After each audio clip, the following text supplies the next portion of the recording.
우리는 지난주 다윗이 광야에 들어서고 그리고 광야를 지나면서 알고 또 보게 된 것을 함께 나누었습니다. 광야는 하나님이 어떻게 하실지를 알기까지 기다려야 하는 시간이지만 또 하나님은 반드시 알게 하신다는 것을 우리가 지난주에 함께 나눴습니다. 그래서 다윗은 이 광야에서 하나님을 바라보면서 자신의 오늘을, 자신의 그 하루를 묵묵히 살아가고 있었다고 말씀드렸습니다. 하나님은 반드시 알게 하실 것이다. 그래서 하나님이 나를 위하여 어떻게 하실지 알기까지 나는 기다리고 견디고 나의 오늘을 살아가겠다 했다는 것이죠. 그래서 하나님은 다윗에게 무엇을 보이시고 알게 하셨는가? 광야길에서 하나님이 어떻게 하실지를 알기까지 견디고 기다리는 동안 더욱 먼저 하나님이 우리에게 알게 하시는 것들은 무엇인가 하는 것들을 우리가 지난주에 함께 나눴습니다. 그 첫 번째는 광야는 더욱 깊게 보고 알게 한다는 것이죠. 인간됨의 본질이 무엇인가를 더욱 깊이 보고, 우리의 내면을 더욱 깊이 보고, 우리 자신을 더욱 깊이 보고, 내가 어떤 사람인가를 더 깊이 보고, 그러한 가운데 하나님의 선하심, 하나님을 깊이 알게 된다는 거예요. 하나님의 선하심, 하나님의 인도하심, 하나님 그분이 어떠한 분이신가를 더 깊이 알게 된다는 것이죠. 오늘 두 번째입니다. 두 번째는 광야는 하나님의 마음을 알게 한다는 것이죠. 하나님의 마음을 알고 하나님의 마음을 품게 된다는 것입니다. 1절, 2절 제가 읽겠습니다. 그러므로 다윗이 그곳을 떠나 아둘람 굴로 도망하며 그의 형제와 아버지의 온 집이 듣고 그리로 내려가서 그에게 이르렀고, 환난당한 모든 자와 빚진 모든 자와 마음이 원통한 자가 다 그에게로 모였고, 그는 그들의 우두머리가 되었는데 그와 함께 한 자가 400명가량이었더라. 다윗에게 모인 사람들이 누구였다고 오늘 기록하고 있습니까? 환난당한 자, 빚진 모든 자, 마음이 원통한 자가 다 그에게 모였습니다. 이들이 지금 도망자 신세가 된 다윗에게로 모였습니다. 이들은 사울의 폭정과 그 억압 아래서 정상적인 생활을 하기 힘들었던 사람들이었습니다. 권력자에게 억울하게 탄압을 당했던 사람들이 지금 모인 것입니다. 어찌 보면 이들은 이스라엘 사회의 중심에서 밀려난 사람들입니다. 그 제도와 그 권력과 그 모든 체계 아래서 밀려난 사람들이죠. 생존 경쟁, 약육강식의 사회에서 밀려난 거예요. 사회에서 성공하지 못한 사람들이고, 거절당하고 실패하고 탈락한 사람들처럼 보입니다. 그렇게 모인 사람들이 400명이나 모인 이 큰 무리가 되었다는 것이죠. 다윗은 광야에서 이런 사람들과 함께 보냈습니다. 그들은 함께 먹을 것을 구하고, 또 함께 먹으며, 함께 싸우며, 함께 신앙의 공동체가 되어갔을 것입니다. 이들은 골리앗을 물리친 이스라엘의 용사로, 또 궁전에서 사울의 신하로 일하던 다윗, 왕으로 기름 부음 받은 다윗이 평소 같으면 상대도 잘 하지 않았어요. 잘 만나지 않았을 그런 보잘것없는 배경의 사람들이고, 문제가 많고 상처가 많은 사람들이죠. 다윗이 상대를 안 하든지 아니면 상대할 수 없었든지 평소 같으면 잘 만나지 못하고 관심이 별로 없는 사람들이었을지 모르겠습니다. 그러나 지금 광야에서, 절박한 상황에서 도망자 신세인 자신과 운명을 함께 하겠다고 지금 모인 사람들입니다. 지금은 이들 한 명 한 명이 소중한 사람들이죠. 어떻게 이들을 소중하고 감사하게 여기며 일과 함께 할 수 있었을까요? 다윗도 아픔이 있었죠. 다윗도 사울의 폭력과 위협에 도망자가 되었습니다. 아기스 앞에서 미친 척하고 살기 위해 몸부림쳤습니다. 광야길에서 다윗도 아픔을 경험했습니다. 그도 오해 가운데 죽음의 위기를 넘겼습니다. 가난한 마음을 갖게 되었습니다. 그리고 지금은 자신을 찾아온 사람들을 이해하고 공감할 수 있게 되었습니다. 그리고 더 나아가 그들을 품고 그들과 함께 할 수 있게 된 것입니다. 광야는 우리에게 보통 때라면 우리가 사귀려고 하지 않았을 사람들, 또는 우리와 사귀려고 하지 않았을 사람들, 우리가 관심이 없었든지 우리에게 관심이 없든지 이런 사람들, 이들과 함께 교제할 수 있게 하는 것이죠. 결국 이들은 다윗과 함께 새로운 나라 이스라엘을 세워가는 동역자들이고 용사요 일꾼이 됩니다. 이들을 소중히 여기고 목숨처럼 사랑하는 그 마음은 하나님의 마음과도 같습니다. 고아와 과부와 나그네를 긍휼히 여기시며 이스라엘을 사랑하시고 노하기를 더디하시고 인자와 긍휼이 풍성하시고 자기 백성을 사랑하시되 끝까지 사랑하셔서 자기 목숨을 내어주신 긍휼의 목자 예수 그리스도 주님의 마음을 알게 되고 품을 수 있게 된 것이죠.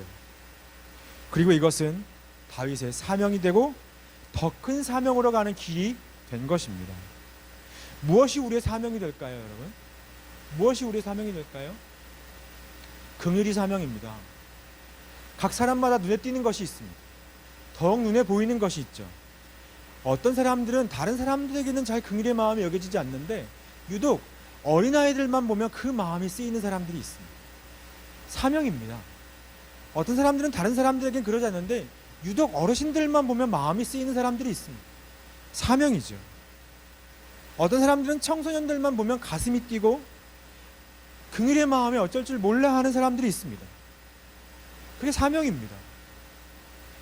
주님도 우리를 보시면서 긍휼히 여기셨습니다. 자신을 내어주셨습니다. 긍휼이 사명이죠. 각자 은사마다 받은 은사가 달라서 자기 눈에 보이는 것이 있고 그 눈에 보이는 것에 더욱 마음이 쓰이는 것이 있어요.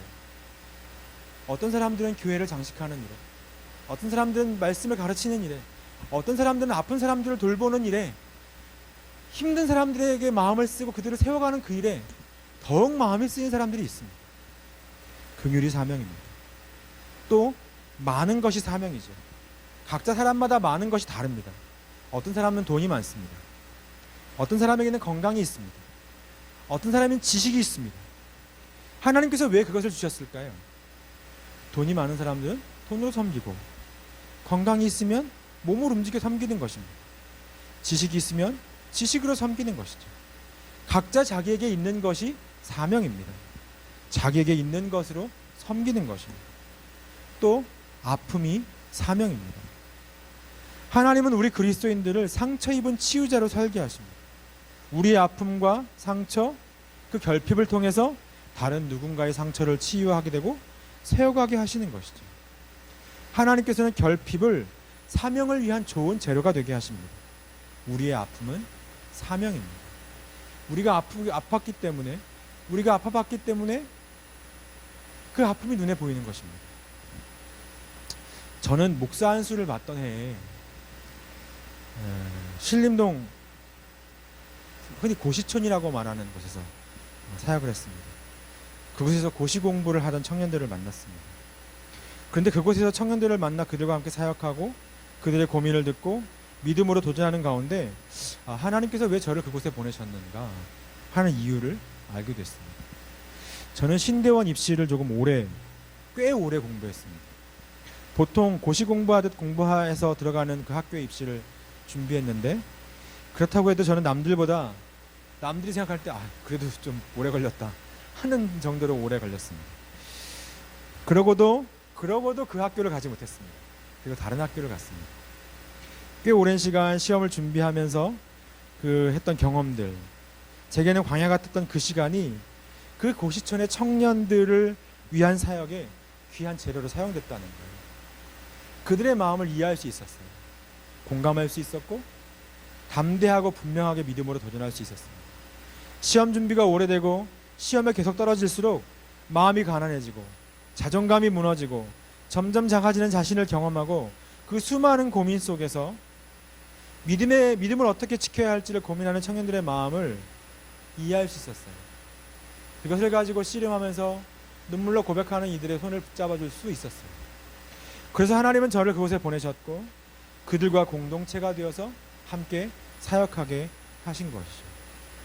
다윗은 광야에서 긍휼의 목자 예수님의 마음, 이스라엘을 사랑하신 하나님의 마음을 알게 되었습니다. 그리고 광야에서의 아픔은 저들을 품고 세우는 사명이 되고 이스라엘을 세우는 사명이 되었습니다. 우리도 광야를 지나면서 하나님의 마음 알게 되기를 소망합니다. 우리의 결핍이 사명을 위한 좋은 재료가 되고 우리의 아픔이 사명이 되어서 하나님 나라를 위한 사명자로 살아가는 우리 모두가 되기를 간절히 소망합니다. 세 번째, 광야는 공동체가 무엇인가를 알게 하셨다는 것.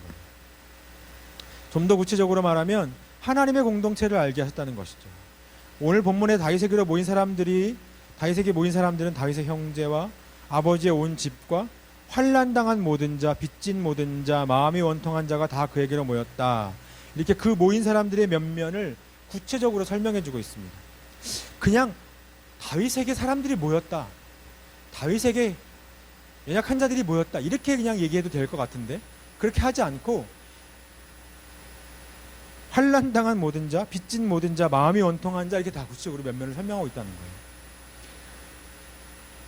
그러면서 이들은 또 왜 도망자 신세가 된 다윗, 이들이 살기 위해서 더 힘을 가지고 또 더 넉넉하고 좋은 환경 가운데 안정된 곳으로 가야 한다고 느꼈을 텐데 그렇지 않고 도망자 신세가 된 다윗, 자기 하나 챙기기도 힘겨운 다윗에게로 모여서 공동체를 이루었는가 하는 생각을 우리는 해보게 되는 것이죠. 다윗의 공동체에 이렇게 연약한 사람들이 모였는데 반면에 사울의 공동체는 어땠을까 하는 생각을 해보게 됩니다. 사울은 당시에 최고의 권력과 부를 가진 사람이었습니다. 그래서 그 주변에는 권력과 부를 지향하는 사람들이 모였을 것입니다. 자신들이 이루려고 하는 그 야망을 쫓아 모였을 것입니다. 그런데 그 결과가 어땠습니까? 사울의 공동체는 자신이 신이 되고 권력과 부를 추구했지만 하나님이 버리셔서 그들은 이름도 없이 역사의 뒤안길로 사라져 버렸습니다. 사울의 공동체는 무너지는 공동체, 사람이 떠나는 공동체였습니다. 그런데 다윗의 공동체는 어땠죠? 하나님이 함께 하셔서 모이는 공동체가 되었고, 연약한 자들이 모여 하나님 나라를 위한 일꾼이 되었고, 새로운 나라를 세우는 기초가 되는 공동체가 되었다는 것입니다. 보통 사람들의 생각으로는 쉽게 이해하기 어려운 모습입니다. 도망자 다윗에게 연약하고 힘없는 사람들, 상처받은 사람들이 모였습니다. 아무것도 가진 것 없고 미래를 알 수 없는 다윗에게 모여서 자신의 미래를 걸고 함께 했다는 것이죠. 그리고 그것이 사람이 살리는 곳이 되었고 모이는 곳이 되었다는 것입니다. 무엇이 공동체의 중심이 되는가? 이것이 중요합니다. 무엇이 공동체의 중심이 되는가? 하나님이 공동체의 중심이 되고 하나님께서 이끄시는 공동체가 될 때 그것은 사람을 살리는 것이 되고 하나님 나라를 위해 모이고 일하는 공동체가 된다는 것이죠. 겉으로는 하나님의 공동체인 것처럼 하지만 하나님과 상관없는 공동체는 사람을 죽이고 떠나게 하는 것입니다. 그런 면에서 보면 다윗에게로 연약한 사람들이 모여 그들이 하나님 나라를 위한 사람들로 세워진 것을 볼 때 이들이 모인 것은 하나님의 일하심인 것입니다. 하나님께서 이들을 보내시고 하나님께서 이들을 모으신 것입니다. 하나님은 이렇게 연약한 자들을 모으셔서 하나님을 알게 하시고 그들을 사용하셔서 하나님 나라를 세워가시는 것이죠. 이들은 여기서 하나님의 공동체를 알게 된 것입니다. 사실 이것이 믿음의 시각으로 보면 전혀 이상하지 않습니다. 예수님도 그분의 제자들을 부르실 때 사람들의 중심부가 아닌 주변에 있는 사람들을 부르셨습니다. 주님은 그들을 부르시고 또 예수님은 죄인들과 세리들과 사기꾼과 창녀들과 함께 식사하시고 그들의 친구가 되셨다는 것이죠. 그리고 바울은 이렇게 고백합니다. 고린도전서 1장 27절부터 31절까지 참고 구절인데 제가 읽겠습니다. 그러나 하나님께서 세상의 미련한 것들을 택하사 지혜 있는 자들을 부끄럽게 하시려 하시고 세상의 약한 것들을 택하사 강한 것들을 부끄럽게 하려 하시며 하나님께서 세상의 천한 것들과 멸시받는 것들과 없는 것들을 택하사 있는 것들을 폐하려 하시나니 이는 아무 육체도 하나님 앞에서 자랑하지 못하게 하려 하심이라. 너희는 하나님으로부터 나서 그리스도 예수 안에 있고 예수는 하나님으로부터 나와서 우리에게 지혜와 의로움과 거룩함과 구원함이 되셨으니 기록된 바 자랑하는 자는 주 안에서 자랑하라 함과 같게 하려 함이라. 이렇게 하나님의 공동체는 죄인들, 상처받고 연약한 이들을 부르셔서 하나님께서 그들을 살리시는 곳이라는 거예요. 그리고 그들은 또 다른 누군가를 살게 하는 곳이죠. 그들이 살아서 하나님 나라를 이루는 곳입니다. 이스라엘이 그런 것처럼 늘 하나님 안에서 새로운 공동체로 나아가는 것입니다. 여러분, 아둘람이라는 말의 뜻이 뭔지 아십니까? 오늘 아둘람 굴에 모였는데 아둘람이라는 말의 뜻은 피난처, 은신처라는 뜻입니다. 이들의 면면이 구체적으로 기록된 것을 가만히 생각해 보면 하나님의 공동체는 피난처가 되는 것이고 주님의 복음으로 새롭게 하시는, 우리를 치유하시는 병원과 같은 곳이라는 생각을 해보게 됩니다. 조금 전에 아픔이 사명이라는 말씀을 드렸습니다. 근데 아픔이 사명이 되려면 먼저 자신의 아픔을 충분히 치유하고 회복할 때, 복음으로 그것이 새로워질 때 그것은 다른 이를 돕고 세우는 사명이 될 수 있습니다. 상처받고 아픈 마음 그대로는 다른 이를 섬길 수 없죠. 내 안에 화가 가득한데 다른 이를 섬길 수 있겠습니까? 상처받고 오히려 치유되고 회복되지 않은 상처받은 그대로의 마음은 가시가 됩니다. 그래서 다른 이에게 상처를 줍니다. 상처받은 마음이 온전히 회복되지 못하면 내가 예민해지고 괜한 자격지심으로 자기도 괴롭고 다른 이도 괴롭게 하는 상태가 되는 것이죠. 다윗은 광야에서 그도 상처가 있었지만 하나님의 선하심을 맛보아 알지어다 고백하게 된 것이죠. 하나님을 알고 그 마음이 새로워졌습니다. 그리고 아둘람에 모인 이들은 이제 복음 안에서 새로워져야 하는 사람들입니다. 환난당한 자, 빚진 자, 마음이 원통한 자, 하나님이 그들을 모으셔서 그들을 새롭게 하셔야 되는 것이죠. 하나님이 이들의 상처를 치유하시고 회복하시고 그리고 이들을 사용하셔서 하나님 나라를 이루시려는 계획이 있으신 것입니다. 마태복음 21장에 보면 예수님께서 십자가를 지시기 위해 예루살렘으로 입성하시는 장면이 나옵니다. 그리고 첫 번째 하신 것이 성전을 깨끗게 하신 것입니다. 마태복음 21장 13절부터 15절까지 제가 읽겠습니다. 그들에게 이르시되 기록된 바 내 집은 기도하는 집이라 일컬음을 받으리라 하였거늘 너희는 강도의 소굴을 만드는도다 하시니라. 맹인과 저는 자들이 성전에서 예수께 나아오며 고쳐주시니 대제사장들과 서기관들이 예수께서 하시는 이상한 일과 또 성전에서 소리질러 호산나 다윗의 자손이여 하는 어린이들을 보고 노하여. 이때 예수님께서 성전 하나님의 집이 어떤 곳인지를 보여주셨어요. 하나님의 집은 기도하는 집이죠. 하나님의 집은 또 치유하는 집입니다. 회복의 집입니다. 맹인과 저는 자들이 예수님께 나와 고침을 받았습니다. 하나님의 집은 찬양의 집이고 예배의 집입니다. 아이들이 호산나 다윗의 자손이여 노래하였습니다. 이처럼 교회는, 하나님의 공동체는 복음으로 치유되고 회복이 일어나는 곳입니다.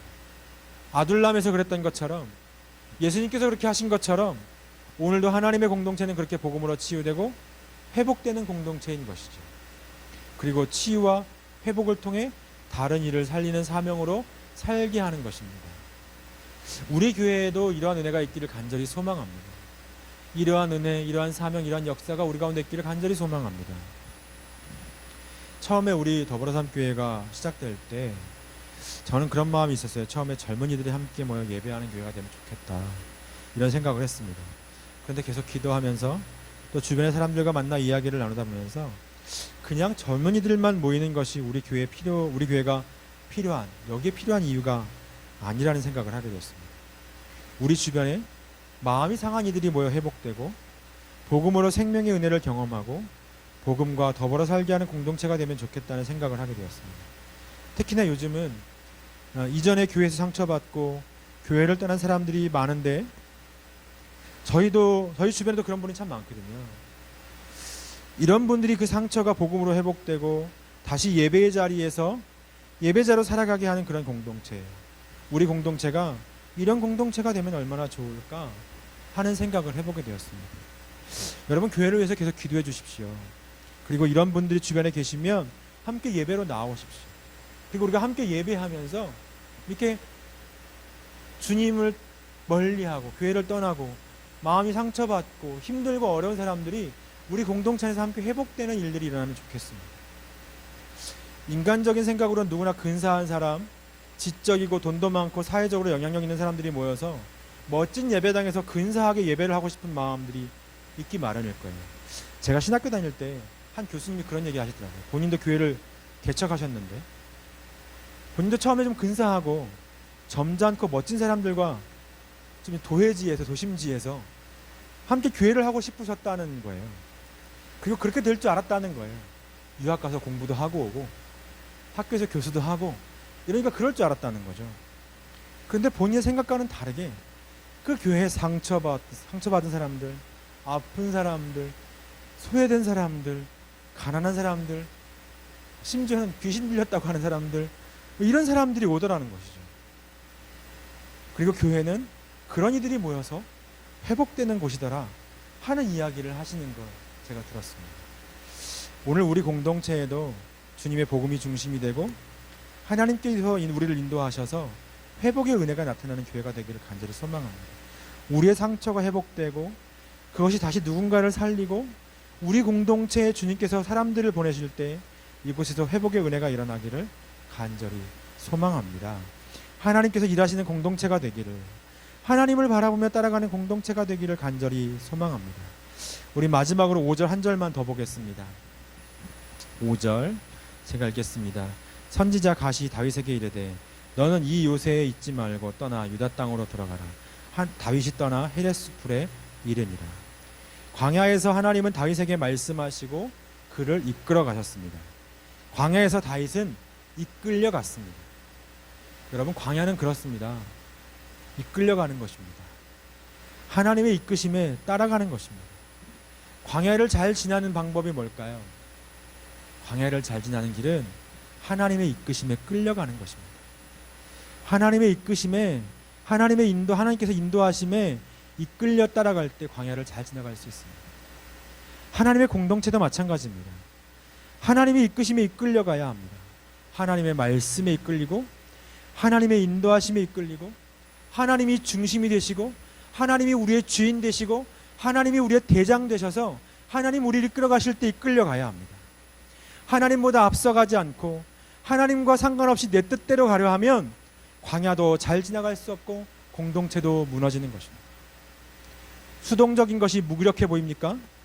아닙니다. 광야를 지날 때, 공동체가 나아갈 때 이것이 최선입니다. 하나님이 어떻게 하실지를 알기까지 하나님께서 알게 하신 것을 따라서 하나님의 이끄심에 수동적으로 이끌려가는 것입니다. 그리고 하나님께서 이끄시면 그곳으로 열심히 힘을 다해 나아가는 것이 우리의 걸음입니다. 여러분, 하나님이 먼저입니다. 우리 이것을 기억해야 합니다. 이렇게 광야에서 하나님의 마음을 알고 아픔이 사명이 되어 다른 일을 세워가는 사람들, 복음으로 회복이 일어나는 공동체로 우리 더불어 삶교회가 세워지기를 간절히 소망합니다. 이제는 우리 주 예수 그리스도의 은혜와 아버지 하나님의 크신 사랑하심과 성령님의 교통 감화 역사하심이 이제 아픔이 우리의 사명되고 또 그것을 통하여 정말 믿음의 공동체로 다시 세워가기를 소망하며 결단하며 나아가는 우리 더불어 삶교회 우리 성도들의 가정과 또 일터와 또 그 모든 거하는 삶의 자리 위에 이제부터 영원토록 함께 하시기를 간절히 축원하옵나이다. 아멘.